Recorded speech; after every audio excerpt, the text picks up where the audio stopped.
आज हम लोग रेशियो एंड प्रोपोर्शन चैप्टर से कुछ क्वेश्चन सॉल्व करेंगे। चलिए वीडियो को स्टार्ट करते हैं। इससे पहले जो चैनल पर नए चैनल को सब्सक्राइब करें। ये चैप्टर बहुत ही इजी तरीके से हम लोग सीखेंगे। चलिए क्वेश्चन नंबर 1 शुरू करते हैं। क्वेश्चन नंबर 1 कुछ इस तरीके का दिया गया है और यहाँ पे क्वेश्चन मार्क है, इसका वैल्यू हम लोग को पूछा गया है। तो देखिए इसको लिखना कैसे है। 4 और 13 को एक साथ लिखेंगे, मतलब 4/13। यहाँ पे इज टू का मतलब बाय के रूप में हम लोग लिखेंगे और इसका मतलब इक्वल टू होता है, ठीक है, 64। और यहाँ पे कुछ नहीं मतलब x लिख सकते हैं हम लोग। अब इसको सॉल्व करेंगे तो x इंटू 4x हो जाएगा, क्रॉस मल्टीप्लाई कर देना है 64 इंटू 13। अब x is equal to 64 into 13 और ये मल्टीप्लाई में है, ये डिवाइड में आ जाएगा। 4 का टेबल में इसको काटिए, 4 1 जा 4, 2 बचा, 4 6 जा 24। अब 16 और 13 ये दोनों को हम लोग मल्टीप्लाई करेंगे तो 208 हम लोग का आएगा। ये हम लोग का आंसर हो जाएगा। क्वेश्चन नंबर 2 देखते हैं। सेम क्वेश्चन है, यहाँ पे लास्ट में क्वेश्चन मार्क था, यहाँ पे बीच में दे दिया गया है, तो कोई टेंशन लेने वाली बात नहीं है। इसको भी वैसे ही सॉल्व करेंगे। तो 4 यहाँ पे लिखेंगे 4 और इस टू का मतलब डिवाइड और यहाँ पे कुछ नहीं मतलब x लिखना है। जब भी क्वेश्चन मार्क रहेगा उस जगह पे हम लोग x लिखेंगे और इसका मतलब होता है इक्वल टू, फिर 8/6 लिखेंगे हम लोग। अब इसको फिर क्रॉस मल्टीप्लाई करना होगा तो 8 इंटू एक्स हो जाएगा, 8x is equal to 4 into 6। 4 into 6 ही रहने देते हैं, इसको मल्टीप्लाई मत करिएगा, नहीं तो इसका कैलकुलेशन बड़ा हो जाएगा। ये तो छोटा वैल्यू है, इसके जगह अगर बड़ा वैल्यू देगा तो भी मल्टीप्लाई हम लोग नहीं करेंगे, ऐसे ही लिखना है।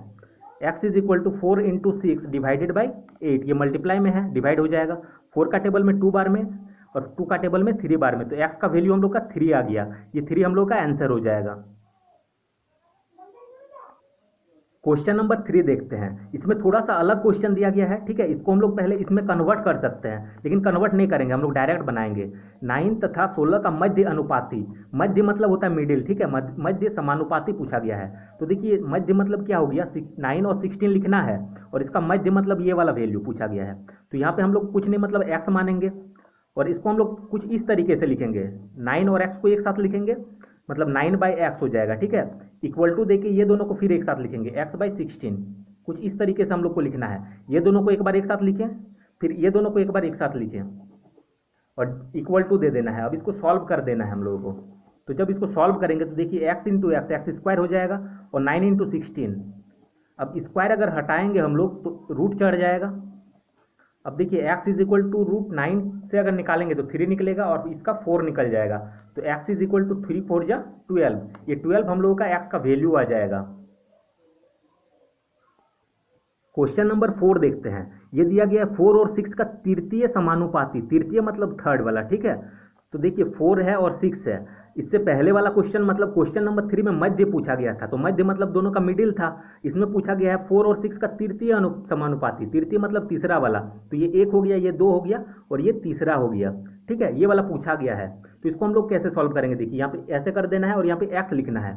अब ये दोनों को लिखेंगे 4/6, फिर ये दोनों को लिखेंगे मतलब 6/x और बीच में इक्वल टू देना है। तृतीय अनुपातिक जैसे बोला है ऐसे करेंगे, ये दोनों को लिखें फिर इक्वल टू देके ये दोनों को लिखें। जैसे मध्य अनुपाती वाला हम लोग लिखे थे, देखिए ऐसे कुछ था, ठीक है। तो ये दोनों को पहले लिखे थे 4 यहाँ पे कुछ नहीं मतलब x, फिर ये दोनों को लिखे थे x/6 और ये इक्वल टू देके सॉल्व किए थे। कुछ उसी तरीके से इसको किए, ये दोनों को लिखे फिर ये दोनों को लिख दिए और इक्वल टू दे देना है। अब इसको सॉल्व करेंगे क्रॉस मल्टीप्लाई करके, तो 4 इंटू एक्स हो जाएगा, 4x is equal to 6 into 6। अब x इज इक्वल टू हो जाएगा 6 इंटू 6 डिवाइडेड बाई 4 हो जाएगा। अब इसको काटिए, 2 का टेबल में 2 बार में, 2 का टेबल में 3 बार में, फिर 2 का टेबल में ये 3 बार में, तो x इज इक्वल टू 3 3 जा 9। ये हम लोग का आंसर आ जाएगा। क्वेश्चन नंबर 5 देखते हैं। इसमें दिया गया है a/b 2:3 और b/c दिया गया है 4:5। तो a/b/c पूछा गया है। तो देखिए दोनों में देखिए b लिखा हुआ है, इसमें a/b है, इसमें b/c, दोनों में b कॉमन है। तो जब दोनों में जो चीज़ रहेगा उसको हम लोग को बीच में लिखना है, मतलब a b c ऐसे कुछ लिखेंगे, b हम लोग को बीच में लिखना है। इसको हम लोग चाहते थे तो c b a ऐसे भी लिख सकते थे, ठीक है। b को हम लोग को बीच में लिखना है, जब b दोनों में रहेगा तो b को बीच में लिखना है। इतना समझ में आ गया। अब देखिए a/b 2:3 है, मतलब a के जगह पे हम लोग को 2 लिखना है और b के जगह पे 3 लिखना है। तो a के जगह पे 2 और b के जगह पे 3, कुछ इस तरीके से कर देना है। अब b और c दिया गया है 4:5, तो b के जगह पे हम लोग 4 लिखेंगे, तो b ये है, कुछ यहाँ पे लिखेंगे हम लोग, ठीक है, 4, और c के जगह पे हम लोग लिखेंगे 5। तो देखिए b का 4 हो गया और c का 5, इसी तरीके से हम लोग को लिखना है। अब इसको मल्टीप्लाई करेंगे, इससे इसको मल्टीप्लाई करेंगे, ये जिग जैग फॉर्म होता है, ठीक है, ये ट्रिक है। इससे इसको मल्टीप्लाई करना है, फिर इससे करना है, फिर इससे करना है, कुछ इस तरीके से कर देना है, ऐसे ऐसे ऐसे कर देना है। अब इससे इसको मल्टीप्लाई करेंगे, ऐसे करने का मतलब ये हुआ कि इससे इसको मल्टीप्लाई करना है, ये दागी का मतलब हुआ इससे इसको मल्टीप्लाई, तो 2 4 जा हो जाएगा 8। फिर इस दागी का मतलब है इससे इसको मल्टीप्लाई, 3 4 जा 12। फिर ये दागी का मतलब है 3 को 5 से मल्टीप्लाई करना है, तो 3 5 जा 15। अब ये रेशियो में था इसलिए रेशियो लिख दिए। A/B/C यही पूछा गया था, तो ये हम लोगों का हो जाएगा आंसर। अब देखेंगे कि ये कटेगा कि नहीं, ये नहीं कट रहा है, अगर कटता तो इसको और काट के छोटा करना पड़ता, ठीक है, ये नहीं कटेगा इसलिए डायरेक्ट यहाँ तक, यही वाला हम लोग का आंसर हो जाएगा। क्वेश्चन नंबर 6 देखते हैं। इसमें A/B दिया गया है, B/C दिया गया है और C/D दिया गया है, और पूछा गया है ABCD, ये इसका रेशियो पूछा गया है। तो देखिए इसको कैसे करेंगे हम लोग। क्वेश्चन नंबर 5 में जैसे किए थे A/B और B/C का, तो ABC का निकला था हम लोग का, कुछ उसी तरीके से यहाँ तक सॉल्व कर सकते हैं हम लोग, तो कर लेते हैं। तो ABC हम लोग लिखेंगे, देखिए दोनों में B है इसीलिए B को बीच में लिखें। अब A/B, तो A का वैल्यू हो जाएगा 1 और B के जगह पे 2 लिखना है, A के जगह पे 1 और B के जगह पे 2 लिखेंगे। अब यहाँ पे B/C 3/4 है, मतलब B के जगह पे 3 लिखना है और C के जगह पे 4, तो B के जगह पे हम लोग 3 लिखेंगे और C के जगह पे 4 लिखेंगे, और इसको ऐसे जिग जैग कर देना है, मतलब ऐसे इससे मल्टीप्लाई करना है। 1 × 3 3 हो जाएगा, 2 × 3 6 हो जाएगा, 2 × 4 8 हो जाएगा। ये एक रेशियो आया हम लोग का, ये रेशियो किस चीज़ का आया हम लोग का, A/B/C आया। अब देखिए यहाँ पे C/D भी दिया गया है 5/6। अब यहाँ पे भी देखिए C है और यहाँ पे भी देखिए C है, तो C के नीचे में हम लोग लिखेंगे 5 और D के नीचे में लिखेंगे 6, तो D यहाँ पे तो है नहीं, यहाँ पे D लिखना पड़ेगा हम लोग का, तो C के जगह पे 5 और D के जगह पे 6। अब इसको भी हम लोग वैसे ही करेंगे, यहाँ तक तो ऐसे ही करते हैं जिग जैग। अब यहाँ पे देखिए एक लाइन और बढ़ा देंगे, क्योंकि एक डिजिट और बढ़ा है, तो एक डिजिट के लिए हम लोग एक लाइन और देना पड़ेगा।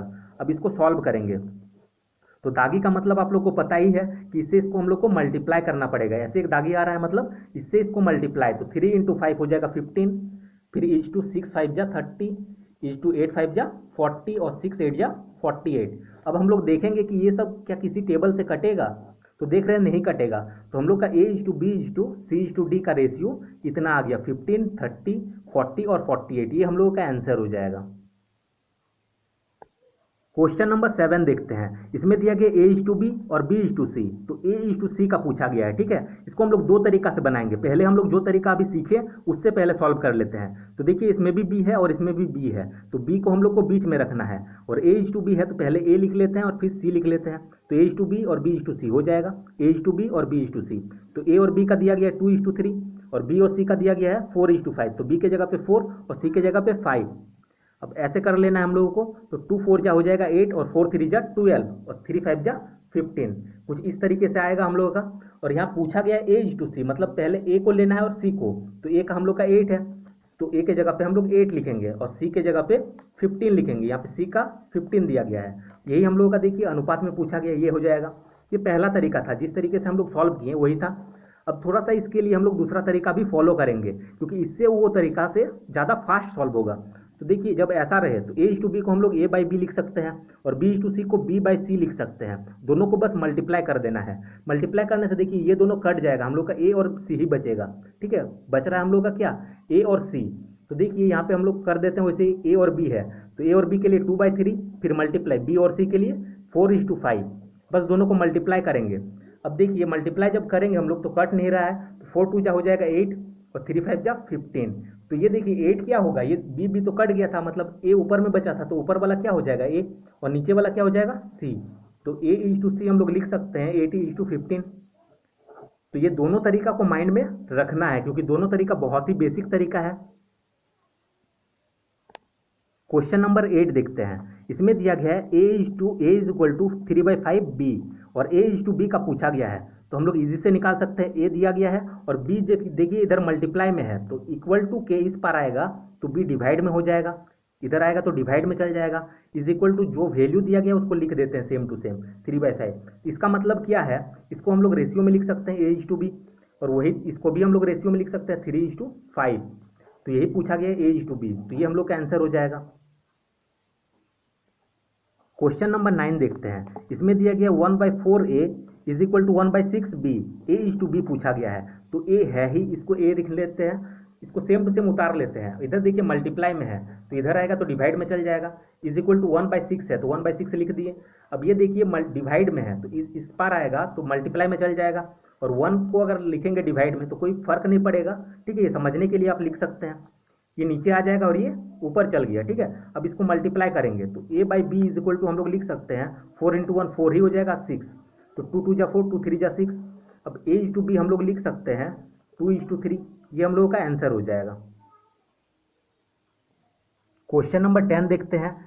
a का 30% बराबर b का 20%, ठीक है। जब ऐसा क्वेश्चन रहे a का 30% और b का 20% दोनों बराबर बोला गया है, ठीक है, तो इसको हम लोग को कुछ नहीं करना है, इसको बस क्रॉस कर देना है। 20 जो लिखा हुआ है इधर लिख देंगे और 30 लिखा है इधर लिख देंगे। ऐसे करने का मतलब है इसको इधर ले आए और इसको इधर लेके चल गए, यही हम लोगों का अनुपात में चेंज हो गया। अब देखेंगे ये कटेगा कि नहीं, तो देखिए 10 का दोनों जीरो है तो जीरो का काट देते हैं तो बचेगा हम लोग का 2:3, ये हम लोग का आंसर हो जाएगा। ऐसा जब रहेगा तो हम लोग इसी तरीके से करेंगे, या फिर जो हम लोग सीखे उस तरीके से भी कर सकते हैं। सीखने के लिए वो सब सीख के रख सकते हैं। तो ए का 30% अगर बोला गया था तो ए का 30/100 इज इक्वल टू बी का 20%, तो बी का 20% मतलब डिवाइडेड बाई 100। अब देखिए ये 100 कट जाएगा, अब बचेगा हम लोग का 1 × 30, तो ए को रहने देते हैं, और ये बी देखिए मल्टीप्लाई में है, इक्वल टू के इस पार आएगा तो डिवाइड में हो जाएगा, इधर 20 है रहने देते हैं, और ये देखिए मल्टीप्लाई में है, इस पार जाएगा तो डिवाइड में चल जाएगा, ये जीरो कट जाएगा, तो a/b इज इक्वल टू 2:3 हो जाएगा। हम लोग जिस तरीका से इतना क्वेश्चन सॉल्व किए उस तरीका से इसको भी कर सकते हैं, लेकिन इसमें थोड़ा सा हम लोग का ज़्यादा टाइम लगेगा, तो इससे बेटर है हम लोग इस तरीका को फॉलो करेंगे। अगर 30% दिया है लिख देंगे और 20% दिया है लिख दिए। अब दोनों इक्वल टू बोला गया है, ये बोलना बहुत ज़रूरी है, ठीक है। क्वेश्चन में अगर इक्वल टू रहेगा तभी ये प्रोसेस होगा। इक्वल टू दिया गया इसीलिए इसको इधर कर देना है और इसको इधर, ये हम लोग का डायरेक्टली आ जाएगा। अब आगे क्वेश्चन देखते हैं। क्वेश्चन नंबर 11 देखिए, इसमें दिया गया यदि राम की आय का 3/5 भाग, तो राम को हम लोग r लिख देते हैं, तो राम की आय का 3/5 भाग का मतलब क्या होता है मल्टीप्लाई, 3/5 भाग मतलब 3/5। सुबोध के आय के 2/3 भाग, तो सुबोध को ऐसा लिखते हैं, सुबोध के आय के मतलब क्या मल्टीप्लाई 2/3 भाग के बराबर हो। ये क्या बोल रहा है, राम की आय का 3/5 भाग सुबोध की आय के 2/3 भाग के बराबर हो, यहाँ पे भी बराबर बोला गया है, ठीक है। तो इसको देखिए हम लोग सॉल्व करते हैं, तो r × 3 हो जाएगा 3r/5 इज इक्वल टू यहाँ पे लिखेंगे हम लोग s 2s/3, ये लिख सकते हैं। अब इसको हम लोग सॉल्व करेंगे। देखिए पूछा गया है राम और सुबोध की आय का अनुपात, मतलब r और s का अनुपात पूछा गया है, r/s, तो इसको सॉल्व करेंगे हम लोग। तो देखिए r को ऐसे रखने देते हैं और ये मल्टीप्लाई में है, इस पर आएगा तो डिवाइड में चला आएगा, और यहाँ पे देखिए 2/3 है, और ये देखिए डिवाइड में है तो इधर आ जाएगा मल्टीप्लाई में, और ये मल्टीप्लाई में है तो इधर आ जाएगा डिवाइड में। अब इसको सॉल्व करेंगे हम लोग तो हो जाएगा r/s इज इक्वल टू 5 × 10 और 3 × 3 = 9। इसको हम लोग लिख सकते हैं r/s इज इक्वल टू 10:9, ये हम लोग का आंसर हो जाएगा। क्वेश्चन नंबर 12 देखते हैं। इसमें दिया गया है यदि राम की आय का आधा, तो राम को r लिखते हैं, का आधा, तो का मतलब मल्टीप्लाई, आधा को हम लोग 1/2 लिखते हैं, ये याद रखिएगा, आधा मतलब 1/2। श्याम की आय का 1/3, श्याम की आय का 1/3 मतलब का मतलब मल्टीप्लाई, 1/3 मतलब 1/3, ठीक है। 1/3 यहाँ पे साफ साफ बोला गया है, 1 मतलब 1 और तिहाई मतलब 3, 1/3 ऐसे लिखेंगे। और महेश की आय का 1/4, तो महेश को m लिखते हैं, कि आय का बोला गया है, का मतलब मल्टीप्लाई, 1/4 मतलब 1/4, ठीक है। 1/4 मतलब 1 मतलब 1, चौथाई मतलब 4, 1/4, ठीक है। हो तो राम, श्याम और महेश की आय का अनुपात पूछा गया है, मतलब r, s और m का रेशियो पूछा गया है, ठीक है। 1/4 यहाँ बराबर बोला गया था, तो ये सब क्या है बराबर है। अब इसको सॉल्व हम लोग नहीं करेंगे, डायरेक्टली हम लोग आंसर बोल सकते हैं। देखिए कैसे, r × 1 हो जाएगा, r/2 इसको लिख सकते हैं, इज इक्वल टू s/3 लिख सकते हैं, इज इक्वल टू m/4 लिख सकते हैं। जब ऐसा हो, ठीक है, जब सॉल्व करेंगे हम लोग और ऐसा हो जाए तो इसका रेशियो में जब कन्वर्ट करेंगे तो हो जाएगा 2:3:4, मतलब नीचे में जो दिया गया है वही हम लोग का रेशियो हो जाएगा, ये हम लोग का आंसर हो जाएगा, ठीक है। डायरेक्टली ऐसे कर देना है।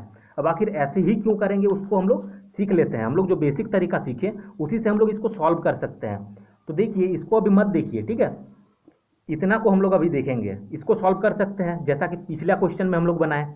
तो देखिए आर इज टू एस है, तो इसको हम लोग लिख सकते हैं, आर लिखे और ये एस मल्टीप्लाई में है, इसको हम लोग इधर लाएंगे तो डिवाइड चल जाएगा, और इधर देखिए 3 था ही, और इसको उस पार ले जाएंगे तो मल्टीप्लाई में चल जाएगा, मतलब आर और एस का 2:3 आ जाएगा। आर और एस का हम लोग का कितना है, 2:3 आ गया। अब उसी तरीके से इसको हम लोग सॉल्व करेंगे, ठीक है। ये बेसिक कॉन्सेप्ट है, सीख के रखना जरूरी है। अब इसको सॉल्व करेंगे तो देखिए एस है, तो एस को हम लोग यहीं पे रहने देते हैं, एस को ऐसे ही रहने देते हैं, एम को इधर लाते हैं तो डिवाइड में चल जाएगा, और ये डिवाइड में है, इसको उधर ले जाते हैं तो मल्टीप्लाई में। तो एस और एम का जो रेशियो आया हम लोग का 3:4, एस और एम का रेशियो हम लोग का 3:4, और आर और एस का 2:3। देखिए इसमें भी एस है और इसमें भी एस है, जब ऐसा रहे तो एस को हम लोग बीच में रखेंगे, मतलब R is to S is to M, हम अब लोग क्या लिखेंगे, आर एस और एम, इसी का रेशियो पूछा गया था। तो देखिए आर के जगह पे हम लोग 2 लिखेंगे, और एस के जगह पे 3 है तो 3 लिखेंगे, फिर एस के जगह पे यहाँ पे देखिए 3 है, फिर एम के जगह पे 4 है। जब देखिए ऐसा हो कि ये दोनों वैल्यू एक ही हो तो इसको हम लोग डायरेक्टली भी लिख सकते हैं, 2:, आर का तो 2 हो जाएगा, आर का 2 हो जाएगा, आर एस और एम इसी का अनुपात लिखना है, तो आर का तो 2 हो जाएगा, एस के जगह पे दोनों 3 है तो कोई फर्क नहीं पड़ेगा, एगो 3 लिख देना है, और एम के जगह पे 4 लिख देना है। अब बोलिए कि ऐसा ही क्यों करें, तो जैसा हम बेसिक कॉन्सेप्ट बताएं उससे भी सॉल्व करके देख लीजिए, इतना ही आएगा। अब इसको सॉल्व करते हैं, देखिए 2×3 = 6 हो जाएगा, जिग-जैग करके 2×3 = 6, 3×3 = 9, 3×4 = 12। अब इसको जब हम लोग काटेंगे, देखिए 3 का टेबल में ये कट जाएगा, 3×3 = 9, 3×2 = 6 हो रहा है, अब ये 3×3 = 9 हो जाएगा, ये 3×4 = 12, तो 2:3:4 आ रहा है। तो कहने का मतलब है ये जो ट्रिक है ये बेसिक कॉन्सेप्ट से निकल के आया है, ये कॉन्सेप्ट को सिर्फ सीख के रखना है, क्वेश्चन में हम लोग ये अप्लाई करेंगे। जब ऐसा रहेगा तो इसको डायरेक्टली अनुपात में हम लोग कन्वर्ट कर देंगे, ये हम लोग का आंसर हो जाएगा।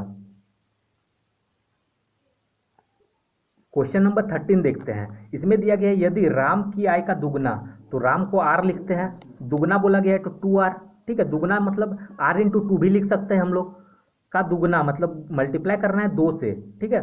और श्याम की आय का 3 गुना, तो श्याम को हम लोग मल्टीप्लाई करेंगे 3 से, 3 गुना बोला गया है, तथा महेश की आय का 4 गुना, तो महेश की आय का 4 गुना मतलब 4 से गुना, ठीक है, आपस में बराबर है तो ये बराबर है। तो राम, श्याम और महेश की आय का अनुपात पूछा गया है, मतलब r:s:m हम लोग को निकालना है, तो इसको सॉल्व करेंगे तो 2r लिख सकते हैं s/3, 3s लिख सकते हैं = 4 × m, 4m लिख सकते हैं। अब देखिए जब ऐसा रहेगा, पहले बेसिक सीख लीजिए, इसको बेसिक से हम लोग कैसे सॉल्व करेंगे, उसके बाद ट्रिक बताएंगे, बहुत ही ईजी है। तो इसका बेसिक वही है, देखिए आर को हम लोग रख देते हैं, पहले ये दोनों को सॉल्व करते हैं, तो आर रख देते हैं, ये एस जो है उधर देखिए मल्टीप्लाई में है, इक्वल टू के उस पार मल्टीप्लाई में है, तो इक्वल टू के इस पार लाएंगे तो ये डिवाइड में हो जाएगा, =3 है ही, और ये मल्टीप्लाई में है, इक्वल टू के इस पार आएगा तो डिवाइड में चल जाएगा, मतलब r:s हम लोग का निकल के आ गया 3:2। उसी तरीके से यहाँ पे हम लोग इसको सॉल्व कर लेंगे, अब ये दोनों को, तो ये दोनों को अब सॉल्व करेंगे तो देखिए s यहीं पे है, रहने देते हैं, और ये m को डिवाइड में कर देते हैं, ये हो जाएगा 4, और ये मल्टीप्लाई में है तो डिवाइड में चल जाएगा। तो देखिए s/m हम लोग का क्या निकल के आ गया, 4:3। अब देखिए दोनों में s है तो s को हम लोग बीच में रखेंगे, मतलब r:s/m इस तरीके से लिखेंगे। अब r और s, तो r और s का देखिए 3:2 है, अब s और m, तो s और m का देखिए यहाँ पे 4:3 है, तो 4:3। अब इसको सॉल्व करेंगे ऐसे जिग-जैग करके, तो 4×3 हो जाएगा 12, 4×2 = 8 और 3×2 = 6। अब ये देखिए 2 का टेबल में ये कट जाएगा, 2×3 = 6, 2×4 = 8 और 2×6 = 12, मतलब ये जो रेशियो हम लोग का आया, ये हम लोग का आर, एस और एम का रेशियो आ गया, ये हम लोग का आंसर हो गया। ये हम लोग का बेसिक कॉन्सेप्ट था। अब देखिए इसको ट्रिक से कैसे करेंगे, हम लोग का इतना तो सॉल्व करना है ऐसे ही, मतलब इसको हम लोग यहाँ पे लिख लेते हैं पहले, 2r = 3s = 4m। अब इसको देखिए डायरेक्टली हम लोग कैसे ये रेशियो ला सकते हैं, तो डायरेक्टली लाने के लिए ये वाला देखिए, ये इसको हम लोग नहीं देखेंगे, इसको हटा दीजिए। अब ये दोनों को मल्टीप्लाई कर दीजिए, मतलब 3 × 4 तो हो जाएगा 12, 3×4 = 12। अब = कर दीजिए, अब इसको छोड़ दीजिए, जिसका निकालना है उसको हम लोग को छोड़ देना है, जैसे इसका निकाले थे तो इसको छोड़ दिए, ये दोनों को मल्टीप्लाई कर दिए। अब इसका निकालेंगे तो इसको हम लोग छोड़ देंगे, बाकी ये दोनों बच गया, तो इसको मल्टीप्लाई कर दीजिए 2 और 4 को, तो 2×4 = 8 हो जाएगा। फिर = इसका निकालेंगे तो इसको छोड़ देंगे और बाकी ये दोनों को मल्टीप्लाई कर देंगे, तो 2×3 हो जाएगा 6। अब बस इसको काटेंगे, अगर कटेगा तो काट देंगे, तो देखिए कट जाएगा 2 का टेबल में, ये 2×3 = 6, 2×4 = 8 और 2×6 = 12, तो ये हम लोग का रेशियो में कन्वर्ट होके आ गया। तो तरीका हम लोग को ये वाला फॉलो करना है, ये सिर्फ बेसिक था, ये सीख के रखना है। तो आज का वीडियो यहीं तक रहने देते हैं, आगे का क्वेश्चन हम लोग नेक्स्ट पार्ट में सीखेंगे। जिसको ये वीडियो अच्छा लगा वो वीडियो को लाइक करे और चैनल को सब्सक्राइब करे। Thanks for watching.